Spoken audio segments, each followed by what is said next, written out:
السلام علیکم سامعین، یہ سی ڈی آپ کی خدمت میں شعبہ دارالاشاعت کی جانب سے پیش کی جا رہی ہے۔ کیسٹ اور سی ڈی ملنے کا پتہ: دارالاشاعت، اردو بازار، کراچی، پاکستان۔ ای میل ishaat@dgcom.net.pk۔ Phone number 030022814002۔ شکریہ۔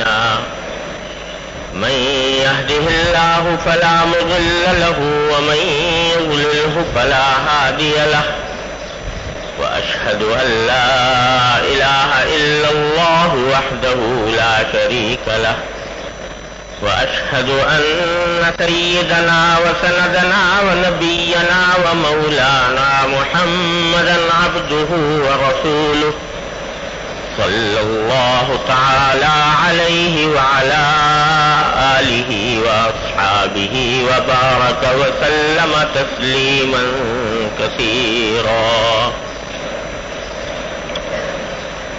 أما بعد، عن ابن عباس رضي الله تعالى عنهما قال لما طعن عمر رضي الله تعالى عنه كنت في من حمله حتى أدخلناه الدار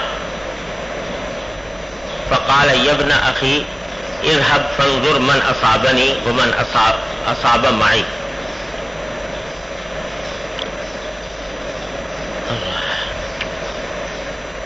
یہ حضرت عبداللہ ابن عباس رضی اللہ تعالی عنہما کی روایت ہے. حضرت عبداللہ ابن عباس رضی اللہ تعالی عنہ حضور اقدس صلی اللہ علیہ وسلم کے چچا کے بیٹے ہیں، اور حضور اقدس صلی اللہ علیہ وسلم کے عہد مبارک میں بہت کم عمر تھے. 10 سال کی عمر تھی جب رسول اللہ صلی اللہ علیہ وسلم کی وفات ہو گئی. یہ واقعہ بیان فرما رہے ہیں حضرت فاروق اعظم رضی اللہ تعالیٰ عنہ کی شہادت کا، کہ جب حضرت فاروق اعظم رضی اللہ تعالیٰ عنہ کو نیزے کا زخم لگایا گیا اور وہ زخمی ہو گئے، تو میں ان لوگوں میں شامل تھا جو حضرت کو اٹھا کر ان کے گھر تک لے گئے تھے. تو انہوں نے مجھ سے کہا کہ بھتیجے تم ذرا جاؤ اور جا کر دیکھو کہ کس نے مجھے زخمی کیا اور میرے علاوہ اور کن لوگوں کو زخم آئے، ان کو دیکھ کر آؤ. یہ واقعہ بھی بڑا عجیب ہے. ہوا یوں تھا کہ حضرت عمر رضی اللہ تعالیٰ عنہ کے عہد خلافت میں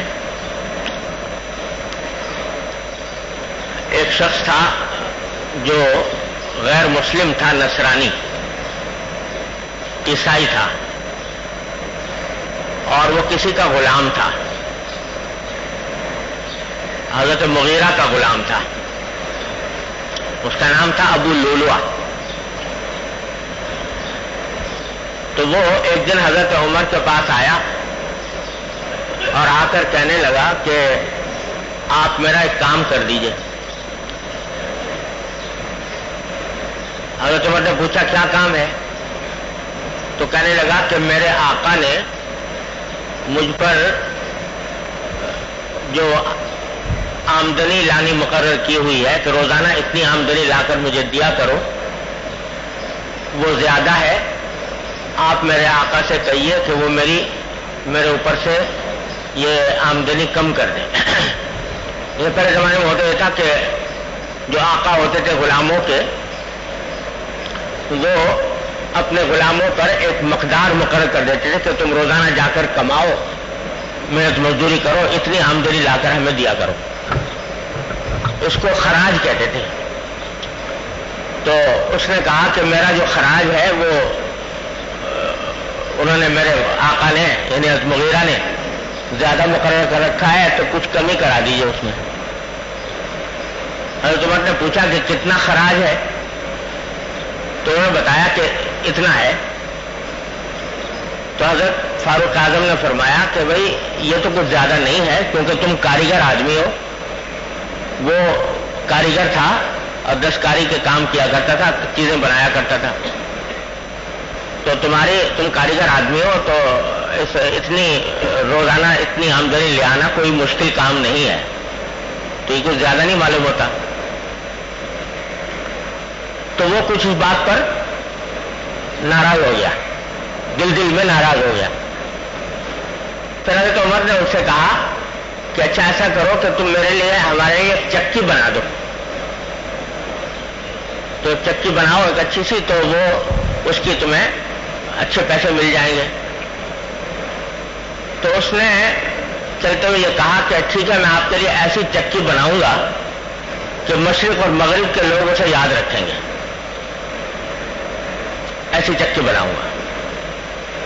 یہ کہہ کر وہ چلا گیا. دماغ میں اس کی یہ بات تھی کہ کسی وقت حضرت فاروق اعظم رضی اللہ عنہ کو نقصان پہنچائے گا. تو ایک دن فاروق اعظم رضی اللہ عنہ فجر کی نماز کے لیے تشریف لائے اور فجر کی نماز پڑھانے کے لیے مسجد میں داخل ہوئے. تو حضرت فاروق اعظم کا معمول یہ تھا کہ جب نماز پڑھانے کے لیے آتے تھے تو صفوں کو سیدھا کرتے ہوئے آتے تھے کہ جو لوگ کھڑے ہیں ان کو برابر کر دیا کہ صفیں سیدھی رہیں. اس کا بڑا اہتمام تھا. رسول کریم صلی اللہ علیہ وسلم نے بڑی تاکید فرمائی کہ بھائی صفوں کو سیدھا رکھا کرو, اور اگر صفیں سیدھی نہیں ہوں گی تو تمہارے دلوں میں اختلاف پیدا ہو جائے گا. تو خود رسول کریم صلی اللہ علیہ وسلم کا بھی معمول تھا کہ جب نماز کے لیے کھڑے ہوتے تو آپ سب لوگوں کو تاکید فرماتے تھے کہ بھائی اہتمام سے اپنی صفیں درست کر لیں. ذرا بھی کوئی آگے پیچھے ہوتا تو اس کو آپ ایک لائن میں کر دیتے تھے. اور حضور کے بعد خلفاء راشدین کا معمول بھی یہی رہا. صدیق اکبر رضی اللہ عنہ, حضرت عمر خاص طور پر ان کا روایات میں آتا ہے کہ وہ باقاعدہ صفوں کے اندر چکر لگا کر دیکھتے تھے کہ کوئی آدمی آگے تو نہیں بڑھا ہوا. آگے کوئی آگے بڑھا ہوتا کوئی تھوڑا پیچھے ہو جاؤ, کوئی پیچھے ہٹا ہوا تو فرماتے آگے ہو جاؤ. تو یہ معمول تھا فاروق اعظم رضی اللہ عنہ کا, کیونکہ صفوں کے درست کرنے کی بڑی تاکید رسول کریم صلی اللہ علیہ وسلم نے فرمائی ہے. افسوس ہے کہ آج کل ہم لوگ اس کا پورا اہتمام نہیں کرتے, اور جیسا رسول کریم صلی اللہ علیہ وسلم نے فرمایا تھا کہ صفوں کی درستی کا اہتمام نہیں کرو گے تو تمہارے درمیان دلوں میں تفرقے پیدا ہو جائیں گے. تو آج وہ منظر ہمیں نظر آ رہا ہے. اللہ تعالیٰ توفیق عطا فرمائے صحیح طریقے سے صفیں درست کرنے کی. تو فاروق اعظم ایسا جب داخل ہوتے تھے نماز پڑھانے کے لیے تو صفیں برابر کرنے کا لوگوں کو تاکید کرتے ہوئے اور صفیں برابر کرتے ہوئے آیا کرتے تھے. تو جب صفیں برابر کر کے مصلی پر پہنچ گئے اور وہ وقت تھا فجر کا, اس وقت جھٹپٹا ہوتا ہے, اندھیرا ہوتا ہے جب نماز شروع کر رہے. کیا وقت تھا کوئی زمانے میں بجلی اور روشنی چراغ وغیرہ کا رواج نہیں تھا اتنا زیادہ, تو اندھیرا سا ہوتا ہے. تو جس وقت اپنے مصلی پر پہنچے اور اللہ اکبر کہا, اللہ اکبر کہہ کر نیت باندھی, تو یہ شخص ابو لؤلؤہ کہیں تاک میں بیٹھا ہوا تھا اور اس نے جلدی سے حضرت فاروق اعظم رضی اللہ عنہ کے اوپر ایک نیزے سے وار کیا. نیزے سے وار کیا. حضرت فاروق اعظم نے اللہ اکبر ہی کہا تھا کہ اتنے میں ابھی نیز ہی باندھی تھی کہ اس نے وار کر دیا. تو حضرت فاروق اعظم رضی اللہ عنہ اس کی وجہ سے گر گئے زمین پر, اور گرتے ہوئے یہ کہا کہ بھائی دیکھو مجھے کس شخص نے یہ وار کیا ہے. لیکن اس حالت میں بھی حضرت فاروق اعظم رضی اللہ تعالیٰ عنہ نے یہ گوارا نہیں کیا کہ نماز کو مؤخر کیا جائے. چنانچہ خود تو یہ گر گئے زخمی ہو کر, پچھلی صف میں حضرت عبد الرحمن بن عوف رضی اللہ تعالیٰ عنہ کھڑے ہوئے تھے. تو حضرت عبدالرحمن بن عوف کو پکڑ کر اپنی جگہ مصلی پر آگے کر دیا کہ آپ نماز پڑھاؤ، تاکہ نماز اپنے وقت سے مؤخر نہ ہو اور لوگوں کی نماز قضا نہ ہو۔ عین اس وقت جبکہ جان پر بنی ہوئی ہے اور زخم لگ گیا ہے، اس وقت بھی حضرت فاروق اعظم نے اپنے لوگوں جماعت کی نماز کو پس پش نہیں ڈالا، ورنہ ایک ہنگامہ کھڑا ہو جاتا اور لوگ نماز میں پتہ نہیں کتنی دیر لگ جاتی، ہو سکتا ہے نماز قضا ہو جاتی۔ تو حضرت عبدالرحمن بن عوف رضی اللہ تعالیٰ عنہ جو ہے ان کو آگے بڑھا دیا، وہ مصلی پر کھڑے ہو گئے اور انہوں نے کھڑے ہو کر 2 رکعتیں فجر کی پڑھائی، لیکن بہت مختصر۔ فجر کی نماز میں ویسے مسنون یہ ہے کہ لمبی صورتیں پڑھی جائیں، طوال مفصل۔ خود حضرت فاروق اعظم رضی اللہ تعالیٰ عنہ لمبی صورتیں پڑھا کرتے تھے، بعض اوقات سورہ فجر کی نماز میں پورے سورہ یوسف پڑھ لی، سورہ نحل پڑھ لی، ایسی صورتیں پڑھا کرتے تھے۔ لیکن اس روز عبدالرحمن بن عوف رضی اللہ عنہ کیونکہ یہ حادثہ پیش آ چکا تھا، تو اس واسطے انہوں نے مختصر نماز پڑھائی، مختصر سے مختصر کر کے جلدی نماز پوری کی۔ اور اسی سے یہ بات بھی معلوم ہوئی کہ یہ سنت کے جو آداب ہیں نماز کے، وہ حالات کے لحاظ سے اس میں کمی بیشی ہو سکتی ہے۔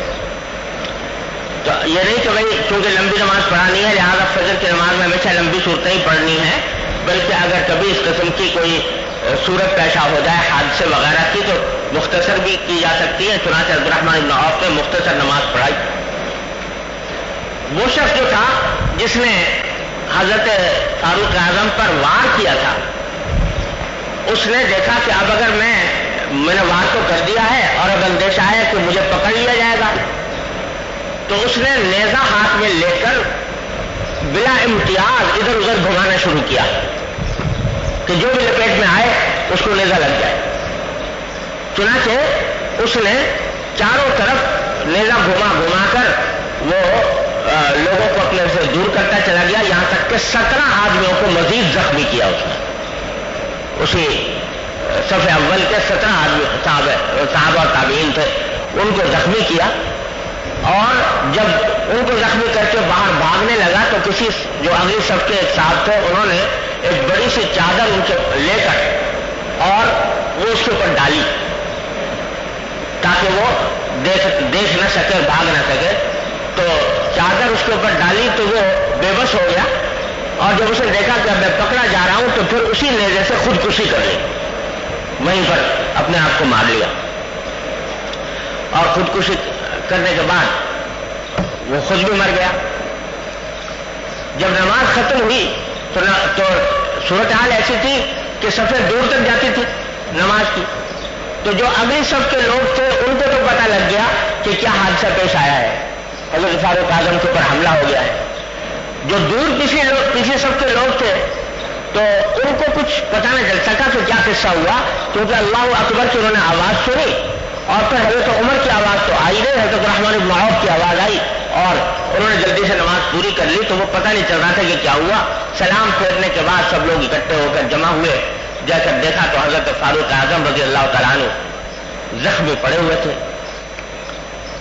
تو لوگوں نے حضرت فاروق نے پوچھا کہ یہ کس نے مجھے زخمی کیا، تو لوگوں نے بتایا کہ یہ وہ شخص ہے جس نے آپ کو زخمی کیا۔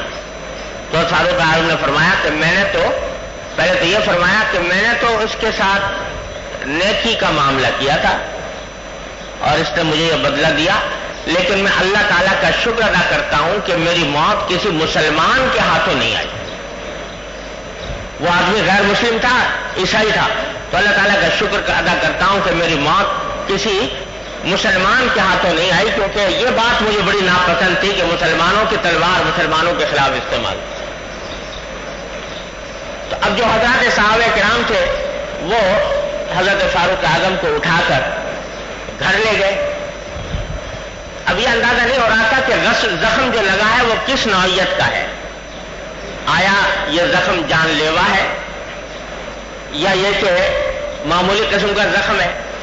کوئی کہہ رہا تھا کہ زخم معمولی ہے تو آپ سے انشاءاللہ ٹھیک ہو جائے گا، کوئی کہہ رہا تھا نہیں بڑا کاری زخم ہے اور اس سے جان کا خطرہ ہے۔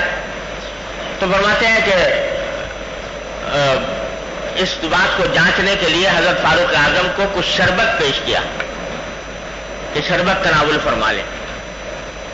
شربت پیا تو پیتا تھا کہ وہ پیٹ سے نکل گیا. پھر دودھ پیش کیا گیا تو دودھ بھی جب پیا حضرت فاروق اعظم نے تو وہ پیٹ سے نکل گیا.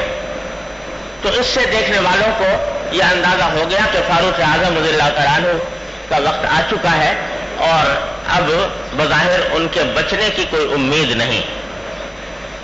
حضرت فاروق اعظم رضی اللہ عنہ کو خود اپنا بھی یہ اندازہ ہو گیا کہ اب میرا وقت آخری ہے، قریب ہے. تو اس وقت جب کہ لوگ پریشان تھے اور حضرت فاروق اعظم جیسا عادل حکمران دنیا سے جا رہا تھا، لوگوں کے اوپر صدمے کی ایک عجیب کیفیت تھی کہ ایک نوجوان آیا اور اس نوجوان نے آ کر فاروق اعظم کو تسلی دی کہ اے امیر المومنین، آپ کو اللہ تبارک و تعالی نے عجیب و غریب فضائل سے نوازا ہے. آپ ان حضرات میں سے ہیں جنہوں نے بالکل ابتدا میں اسلام قبول کیا، سابقین اولین میں سے ہیں آپ. اور پھر اللہ تبارک و تعالیٰ نے نبی کریم صلی اللہ علیہ وسلم کی صحبت اتنے عرصے تک آپ کو نصیب فرمائی.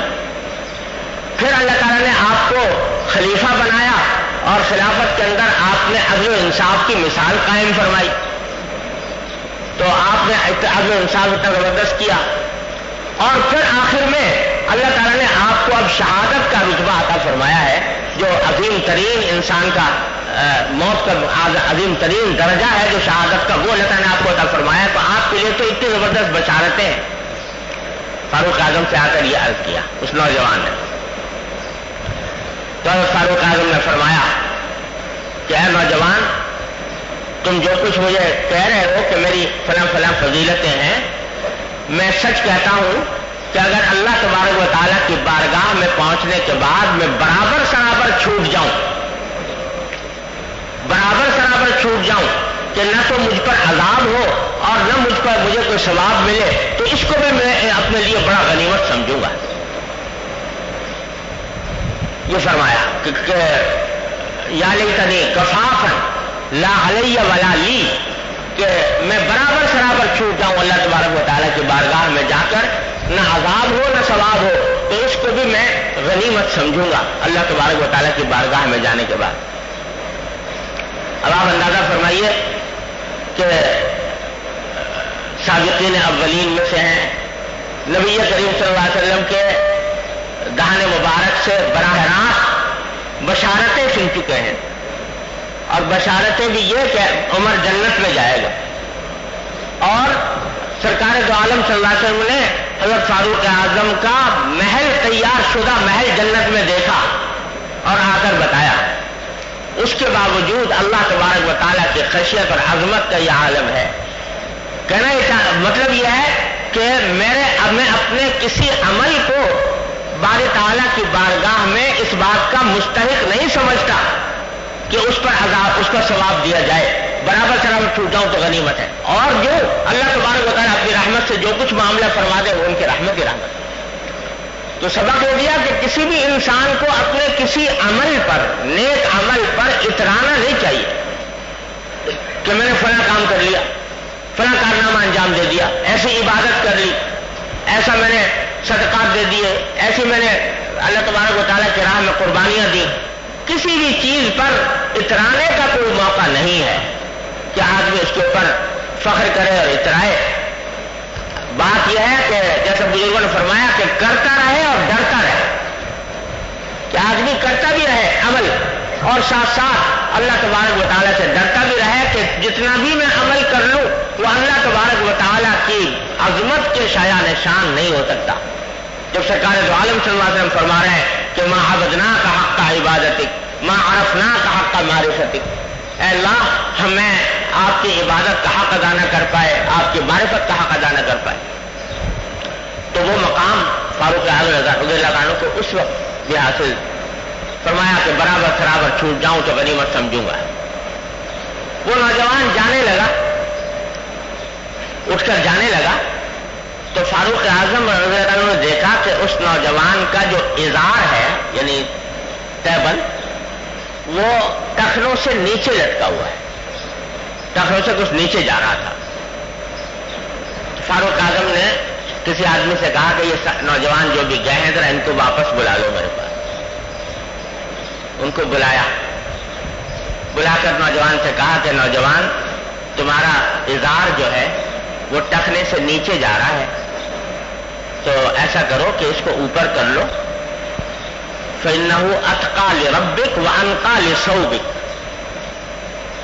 کہ یہ اوپر کرو گے تو تمہارے کپڑے کی اس میں صفائی بھی زیادہ ہے، اور یہ تمہارے پروردگار کے ساتھ تمہارے تقوی کا بھی زیادہ تقاضا ہے، کیونکہ رسول کریم صلی اللہ علیہ وسلم نے ازار کو نیچے لٹکانے سے منع فرمایا، یہ اوپر کر لو۔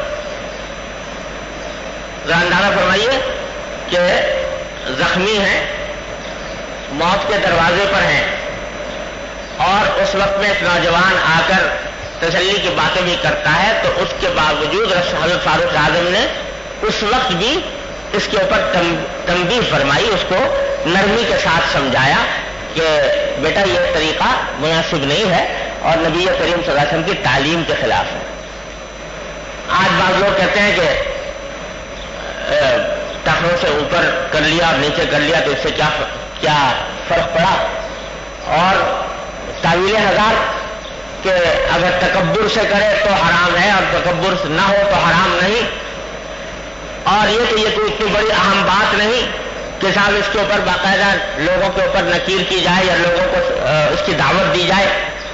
فاروق اعظم یعنی موت کے دروازے پر بھی اس نوجوان کو یہ نصیحت کرنا نہیں بھولے، اور یہ نہیں کہا کہ بھائی تم یہ جو کر رہے ہو تکبر سے کر رہے ہو یا کیسے کر رہے ہو، بلکہ مطلقاً اس کو منع فرمایا کہ یہ تم اپنا ازار بلند کرو۔ اور یہ جو لوگ یہ کہتے ہیں کہ صاحب تکبر سے کرے تو ناجائز ہے اور بغیر تکبر کر کے کرے تو جائز ہے، تو بھئی یہ فیصلہ کون کرے کہ کون تکبر سے کر رہا ہے کون تکبر سے نہیں کر رہا؟ آج تک کسی متکبر کو دیکھا ہے کہ وہ کوئی تکبر کا اعتراف کرتا ہو کہ میں تکبر کر رہا ہوں؟ تکبر تو ایسی بیماری ہے کہ جب پیدا ہوتی ہے تو اس بیمار کو پتہ بھی نہیں ہوتا کہ میرے اندر تکبر ہے۔ کبھی آج تک کسی متکبر کو نہیں سنا ہوگا کہ اس نے اعتراف کیا ہوگا میں متکبر ہوں اور تکبر کرتا ہوں۔ اور بھائی ساری کائنات میں اگر کسی ذات کے بارے میں یہ اطمینان مکمل ہو سکتا ہے کہ اس میں تکبر نہیں تو وہ صرف جناب رسول اللہ صلی اللہ علیہ وسلم کی ذات والے کی بات۔ آپ سے زیادہ کون ہے جو تکبر سے خالی ہوگا؟ لیکن سرکار دو عالم صلی اللہ علیہ وسلم نے ساری عمر اس کا اہتمام فرمایا، تو اگر وجہ یہ ہوتی کہ تکبر سے کرو تو ناجائز اور بغیر تکبر کے کرو تو جائز، تو سرکار دو عالم صلی اللہ علیہ وسلم ساری عمر پر بغیر تکبر کے کرتے، لیکن آپ نے ساری عمر اس کا اہتمام فرمایا۔ تو یہ در حقیقت سب نفس و شیطان کے دھوکے ہیں جو دیے جاتے ہیں اس معاملے میں۔ تو حضرت فاروق اعظم نے اس وقت بھی ٹوکا، اور بڑی سخت وعید آئی ہے حدیث میں، رسول کریم صلی اللہ علیہ وسلم نے فرمایا کہ جتنا ٹخنے سے نیچے جتنا جائے گا لباس تو وہ جہنم میں ہے، وہ حصہ جہنم میں ہے، اعوذ باللہ۔ یہ الفاظ حدیث میں ہے، وعید کے ارشاد فرمائے سرکار دو عالم صلی اللہ علیہ وسلم۔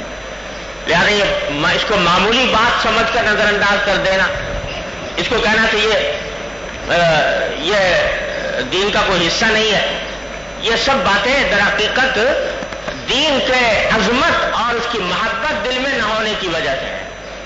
نبی کریم صلی اللہ علیہ وسلم کی سنت کی عظمت و محبت دل میں نہ ہونے کی وجہ سے ہوتی ہیں۔ جن کو اللہ تبارک و تعالی حضور اقدس صلی اللہ علیہ وسلم کی سنت کی اتباع کا جذبہ عطا فرماتے ہیں تو وہ تو بس یہ دیکھتے ہیں کہ حضور کی سنت کیا تھی اور اسی کے مطابق عمل فرماتے۔ تو حضرت فاروق اعظم رضی اللہ تعالیٰ عنہ نے ٹوکا اور وہ نوجوان پھر وہاں سے چلے گئے، امید ہے کہ اصلاح بھی کر لی ہوگی۔ اب لوگ آنے شروع ہوئے حضرت فاروق اعظم رضی اللہ تعالیٰ عنہ کی عیادت کے لیے، اور تو اس سے پہلے آپ نے اپنے صاحبزادے حضرت عبداللہ بن عمر کو بلایا اور بلا کر پہلے تو یہ کہا کہ دیکھو بھائی میرے ذمے کچھ قرضہ ہے اور مجھے فکر یہ ہے کہ میرے مرنے کے بعد اس قرضے کی ادائیگی جلد سے جلد ہونی چاہیے، تو میں تمہیں اپنا نمائندہ بناتا ہوں، کوشش کرو کہ جلد از جلد میرے قرضے ادا کرو۔ سب سے بڑی فکر یہ تھی کہ کہیں ایسا نہ ہو کہ میں دنیا سے چلا جاؤں اور قرضے میرے ذمے واجب رہ جائیں۔ تو ان کی ادائیگی کے لیے حضرت فاروق اعظم حضرت عبداللہ بن عمر کو اپنے صاحبزادے کو وصیت فرمائی،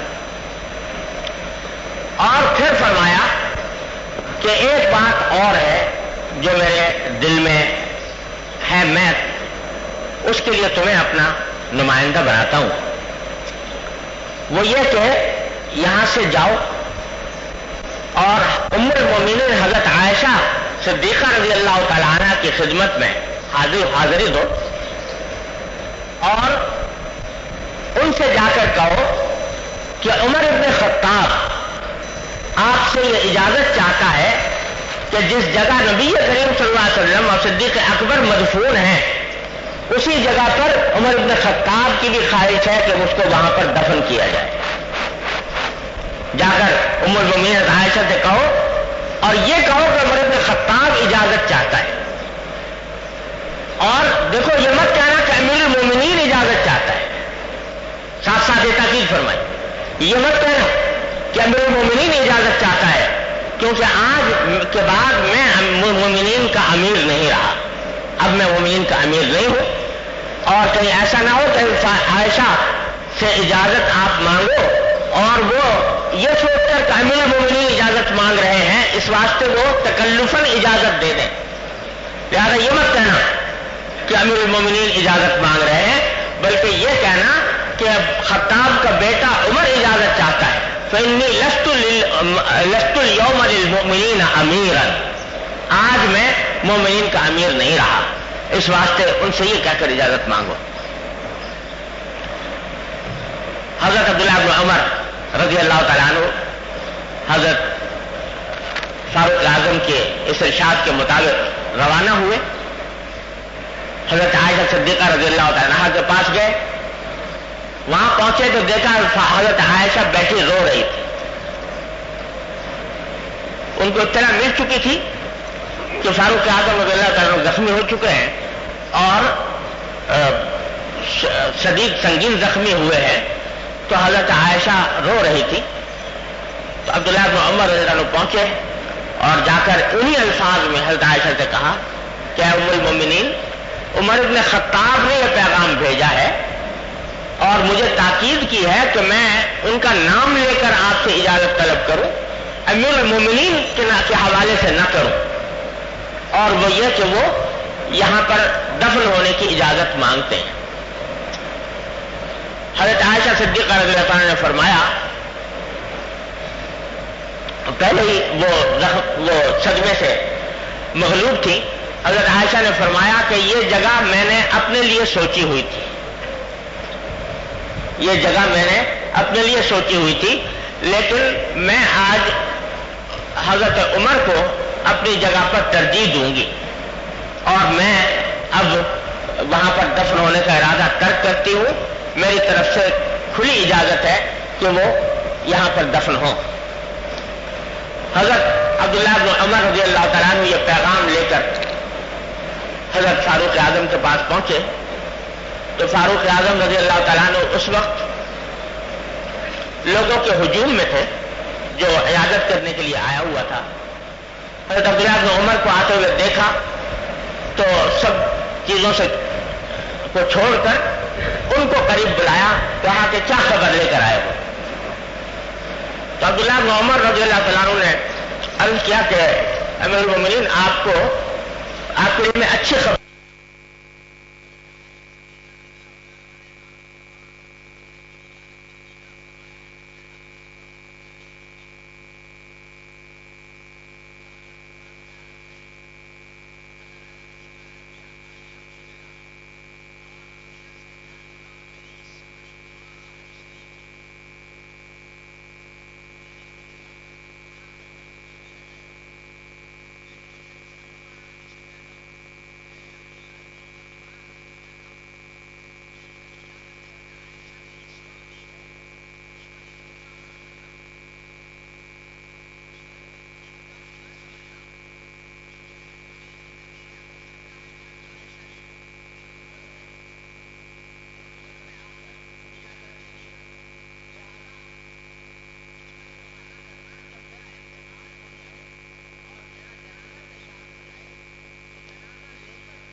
عمارت یا سربراہی یا